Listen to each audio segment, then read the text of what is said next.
කෙනෙක් ඔබව වැරදියට තේරුම් ගත්තොත් ඔබ නිවැරදි කියලා ඔබ හරි කියලා තේරුම් කරන්න කාලේ වැය කරන්න එපා පින්නතුනි.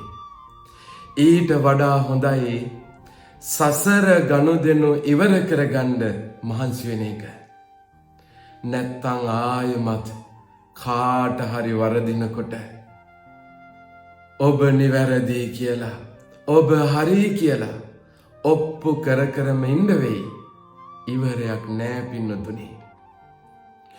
දරා ගන්න බැරි තරමටම හිත් රිදුම් කලකිරීම පාවාවීම අහිමිවීම් වලට පස්සේ මිනිස්සු මානසිකව බිඳුවටම වැටෙනවා පින්නතුනි. ආන් ඒ හිත්වලට මට කියන්න ඕන එක දෙයයි මතක තියාගන්න.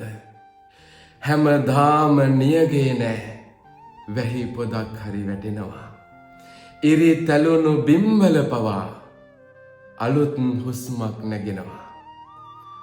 ඉඩෝරේදී මැරෙන්ඩ වැටෙන මල් පැල එක වැහි පොදක් ඇති ආයමත් දළු දානවා.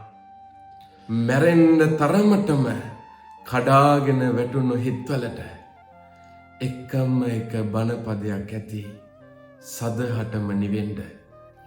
එනිසා මම ඔබට යෝජනා කරනවා ඉඩක් ලැබෙන හැම වෙලාවකදිම බුදු බණ පදයක් ශ්‍රවණය කරන්න. කවදා හරි ඔය ඇත්තන්ට හම්බ වෙයි සදහටම නිවෙන මග. ආය කවදාවත් රැවටෙන එකක් නෑ. ආය කවදාවත් පරදින එකක් නෑ.